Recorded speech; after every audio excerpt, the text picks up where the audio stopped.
Oh fuck. Okay. All right. Well, I'm Simon Laird. This is Simon Laird's podcast. Could you introduce yourself? I'm GLO. I'm author of The Pillars of Wisdom, which sent over to my friend Simon for review, and it's making its rounds throughout Substack. And I'm so excited. I want to encourage all the great writers, you, Walt Bismarck, to start writing books. Let's get out of this blogosphere ghetto and let's fight into the center of the culture where we can have an effect. Yeah, let's do it. So many people are probably not familiar with your backstory. You are an OG internet celebrity back from 2016. Is that right? So I came into the Red Pill right into 2013, and the Red Pill was shifting very quickly from a PUA style that was um, appealed to like a Britney Spears 2000s, right? Okay, that was I'm a before my time. Right. And so this is before the 2008 financial crash when things were really, really crazy and the whole culture went to shit. And before SJW feminism really soured gender relations among the middle class, before all those malls started closing, right? So, right as there was a shift in the um, culture of, let's say, dating or Western middle class because of smartphone and SJW feminism, I spearheaded those new, let's say, gender tactics to acclimate men into the sexual strategies of the smartphone era. Because Okay. the 40-year-olds of that time insisted on a transcendental masculinity that doesn't change with technology. Like they don't understand that different races have a different masculinity and masculinity is expressed differently in different technological eras. And I was like, we're in the smartphone era and we need to adapt our strategies. That's step one. Beyond that, the SJW feminism was funded by big capital like BlackRock, State Street to split up the middle class to prevent us, the middle class, from attacking that. Do you think that was And deliberate? that was deliberate. Yeah, and there's documents that prove it. I don't have them on me, but it's not going Okay. to be hard to. That surprises me. I would have thought that it would be more like the girl boss middle managers in those firms just like to decide to donate to politically correct causes. If big capital dictates everything. And if you have the money, you have the power, right? And so, because they have so much of that money, they set the culture. In terms of our buying power as the middle class or as the Western middle class, we have so much less power than we did in the 1800s when the Constitution was written, right? So the Yeah. dynamic is completely different. So during that time, the main platforms were Reddit and YouTube, and I was heavily censored. Um, and so the way I overcame that is I would write these very shocking articles, which would be then picked up by the far left, and they would actually spread my articles. So when you read my Okay. book, you see this very specific rhetoric used to um, push that text, right? So you Uh, were going viral on Reddit, is that right? yeah. So this is like 2013, right? And I got like, Okay. there's two articles. I have an article on Ukraine sleeping with Ukrainian women because they're dispossessed and you Hmm. can get them at a cheap price, right? In terms of your personal dating market value. And then there was like an interracial guides where the dynamic of being a white guy and being with an Asian girl is completely different. Like let's say an Asian man and an Asian woman, or a white man and a white woman, right? It's a very specific dynamic that wasn't discussed. And so I guess that's an effect of globalization, but globalization brings about a different gender dynamic, right? And no one was discussing that. So those hot button issues, also the pandemic. I hit the pandemic first. I said, listen, if you get vaccinated and you die, there is no sexual strategy. And they didn't really, the red pill, who's composed of serious, let's say, Goldman Sachs bankers, politicians, you have to understand that the red pill isn't a small thing. In order to write at that level, the level of you and me, you have to be someone. You have to go to a school, right? Your writing ability doesn't just drop from God. It's developed through institutions. And because they're a good writer, they come from good institutions. And so those high-end men right? The founder of the red pill was doxed. He was an American politician in state legislature. They said, hey, the vaccine has nothing to do, vaccine, right? Has nothing to do with uh, reproduction. Well, actually, it does, because if you have your face paralyzed, this is one of the most costly decisions you can make in your entire life, right? And so they fought me on that. So I had the foresight to fight on the important issues before it was cool. And I guess as a thought leader in my 30s, one of my proudest accomplishments is to prevent, let's say, younger men like you from getting vaccinated. Okay. Um, and so if I can be proud of myself for anything, it's yes, the writing is silly. Yes, some of it's sex, some of it's about economics, but the life and death, and that's my big accomplishment um, in the red pill space. But moving over into the Donald, I think maybe that's your point. Yeah, I want to know Uh, the whole saga of 2016. That was before I was on social media, um, so I missed it. so what happened was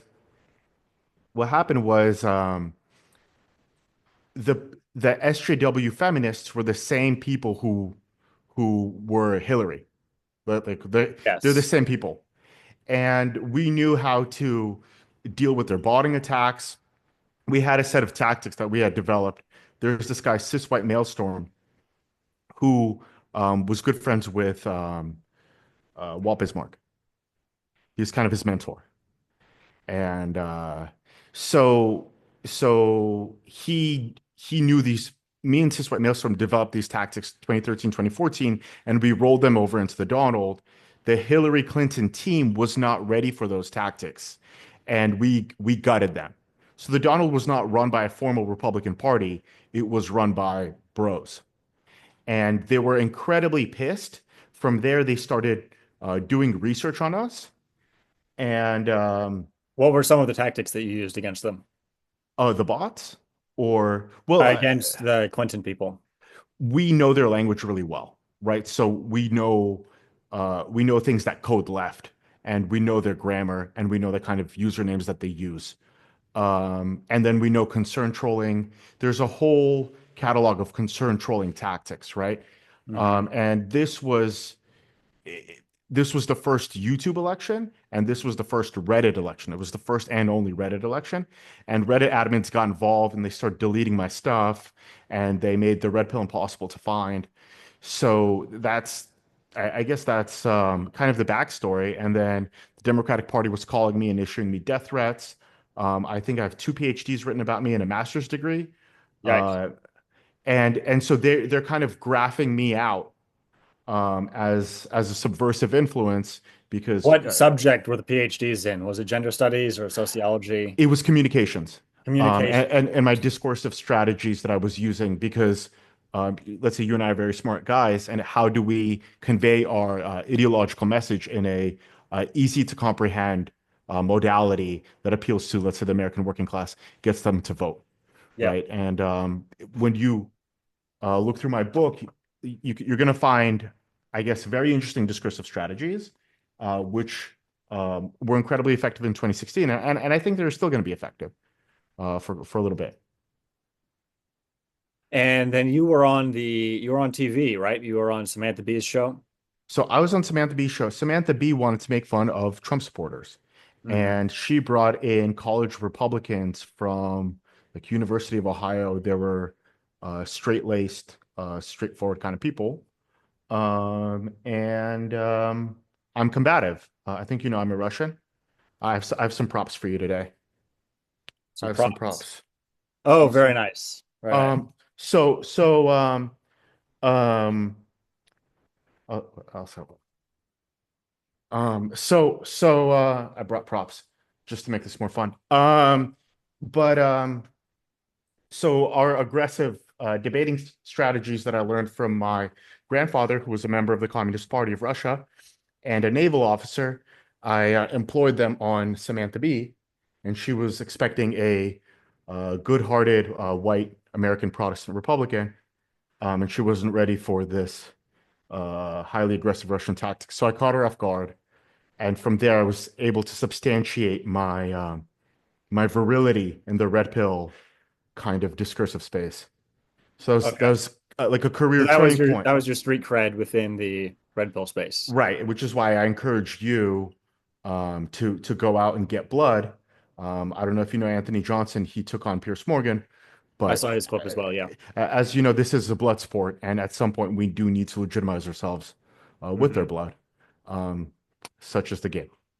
So yeah, so I guess And by that you mean like going on these mainstream shows and challenging them, yeah, yeah, right? and How I do you think people should go about that today, since the media landscape is quite a bit different now? Like um, now the biggest podcasts are a lot bigger than TV. so maybe go on those podcasts. Go You on the know what I mean? podcasts, all right. Go on those podcasts. But if you have that opportunity, I'll invite you to Mexico. We could argue for 2, 3 weeks. We'll go to the gym together, and I'll get you prepped. I'll get whoever prepped because um, uh, I researched you. Oh, Um, I see. if you were gonna fight me, I have a whole thing on you. But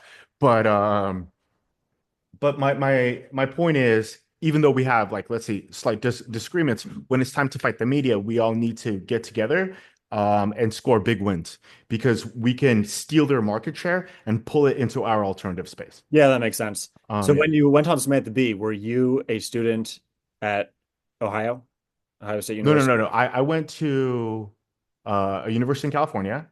I have a degree in political science. I also went to law school in Los Angeles Law School, which really like Nancy Pelosi. So I was maybe a first year in law school, and so that also prepped me too. But I thought that you said that Samantha Bee was looking for Trump supporters and she went to the College Republicans chapter at an Ohio university. right, right. So she took the majority of them from there, but I came under Dylan. So Who's Dylan? Dil, sorry, cis white male storm, aka Dylan, sent me. So he's like, I oh, like, see. I see. I came from like the Reddit side, the dirty social media side, Hmm. whereas she drew from the goofy college Republican side. And when you watch that video, they ask goofy questions, and I'm waiting in the back for an opening, and then I start taking my shots. And you can see that my discursive strategies are, I guess, far more contemporary than theirs. And she just kind of caught off guard. I was able to get Hmm. my shots in and then shut up before she could get me back. But she had a whole host of writers trying to outright me, out joke me. And I think I got lucky on that one. And that was a live recorded clip, right? Yes. Yeah. It was live, but then she edited it out like pieces of it, but it was live. No one, I wasn't scripted at all. Yeah. Um, but she would stop it We'll and they would make sure to advise put a her. link to that clip in the description for the podcast. Yeah, it's me like 10 years ago when I had a better hairline and I hadn't written a book and hadn't stressed myself out to this degree. But yeah, So did Samantha Bee or her team reach out to Cis White Maelstrom? no, but the New York Times did. Okay. And Was he a Twitter account he was a Reddit account, or Reddit account? which got Reddit banned because back then Reddit was more important than Twitter. So, but a lot of people burn out of this political space. So my advice to you would be to try and go up as quickly as possible, like a boxer. Get Hmm. what you need and pivot because you can't stay in this space for a long time. It's like it's a militaristic space or militarized space or politicized space, right? Yeah. So what other advice do you have for people to get on TV and challenge, or get on the major podcasts and challenge the mainstream? I think we need to build coalitions, Hmm. right? So I think you and me agree in terms of policy outcome. Like I want what you want, but I come from the Russian tradition, and there's certain ideas that you wouldn't normally entertain, like dialectics, Lacanian split subject, some of the stuff that's in the book, right? But I guess my goal would be to capture a larger market share, use that market share to challenge the media. Once you've challenged the media, get your blood so they can't ignore you. So if you look at Andrew Tate, he did really well with the media. right? Yes, he did. And from there, that fed into him. I don't want to comment on him specifically because that takes away between you and me, but he is a boxer, right? And he he beat Pierce Morgan actually really badly, and everyone from the BBC really badly, and he established himself as a figure in that way. So the other thing is I understand that you come from like an American individualist tradition, and that's evident in your writing. But what I would say is that in a group, um, we can train up and become a That's true. formidable adversary, um, and uh, and I can help you on those weak points or vice versa, and to give those people a really really hard time because they have so much manpower and so much money that unless we ready collectivize, ha ha ha, we can't punch back effectively. Um, Is there any is there anyone that you're targeting right now? my goal right now is to mail my book to as many people as possible, Okay. because you've read it. I have a lot of ideas that are written for your demographic, but they come from Marx, they come from Nick Land, they come from Julius Evola, they come from Heidegger. Maybe these are traditions that you haven't been exposed to yet, but I feel like I can help you strengthen your arguments, Okay. and I want to revitalize the space. The manosphere space is obviously on the down decline. Our conservative space is on the decline because there's a lot of conservative grifters, Ben Shapiro, who devalue us. Jordan Peterson, fuck him. So we need to push those people out in debate, and in style. And then from there, once you have that market share, go out and take down someone from the left. Um, Okay, so you want to target people in the mainstream right first and build credibility. yeah, Sounds because like. I think they're going to be easier targets. Um, Yeah. You really think that the conservative space is in decline? they A lot of the hard points of 2013 to 2016 have been washed out into a general blather by let's say state agents, Ben Shapiro, Jordan Peterson, and a lot of that hard edge is gone. And so Hmm. you need to be careful because they'll hear what you're doing and do something a little bit tamer than what you're doing and keep you where you're at, right? Um, I'm Russian, so I come from a tradition of paranoia, right?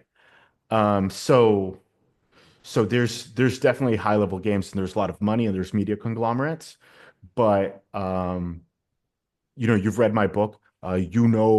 Um, the level of writing that I'm capable of. You know the level of writing your friend Walt is capable of. I know the level of writing you're capable of, and you can outwrite people. You can outwork these people, which is once again a Leninist proletarian revolution. You, the worker writer, can overthrow them from the cultural space, steal their market share, and take their means of production. Right?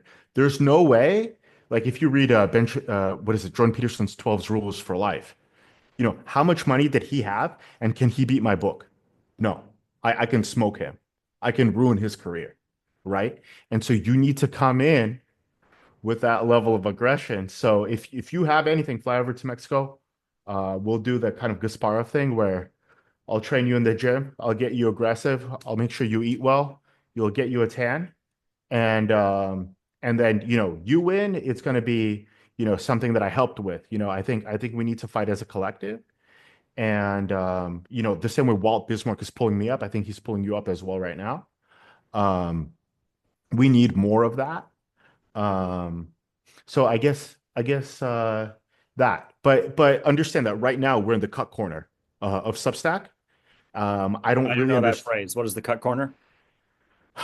In a hotel, there's a cuck chair, which is to say that there's a bed and there's an awkward chair for like a third party to watch Oh, the oh, yes. romance. Yes. And with our viewership, I feel like we're in the cuck chair of Substack, while clowns like Robert Reich just jerk themselves off or Yeah, something. there are a lot of people who have giant followings that they bring with them to Substack, giant followings they got through mainstream media. I think they're just bots. I don't trust him at all. He's not Oh, really? interesting. And yeah, I think he's like a nobility that's just sitting on his land. that needs to be put, that has to be appropriated, put to more productive use. Um, but The masses do like slop, though. How do we win over the masses? well, I mean, I have articles on how to measure your penis through a water displacement. I Okay. have how to produce So more, so semen. producing our own slop, is that the idea? Mix your slop with non-slop. Okay. Um, so it's So keep them entertained, but also put in the more serious content. yeah. So you just mix it together. Like you, I don't think you're a father yet, but my friend Anthony Johnson is, and you do the like, here comes the airplane, and it's chocolate. They think it's chocolate, and then boom, peas last minute. So that was, in the red pill, they're a porn addled audience, right? And you see these highly sexualized language to appeal to these dopamine fried tumors, right? So so I'd say that. So make sure that you're sound on your theoretical base. And I guess for you, what I want to recommend, I have a list of recommendations for you. Number one is, are you familiar with Nick Land? I read his a long time ago. I read his commentary on Curtis Yarvin's. Um, that was back during the Dark Enlightenment days. I read Curtis Yarvin's Open Letter to an Open-Minded Progressive. I think I read Unqualified Reservations, and then Nick Land had a few essays responding to those. So I would pick up Fang Numina like right away, for sure, like Bangs Newman 100%. by Nick Land. All right. It's about how capitalism overheats into kind of a fentanyl apocalypse. Julie Savola, Ride the Tiger, you have this? Yes. Okay, that's important. Uh, um, I don't know if you know. Okay, Capital, Marxist Capital, it's very dense. It's hard to do, but you have Dave Harvey's companion to Capital, completely readable, and you're gonna find theories on alienation and what what else?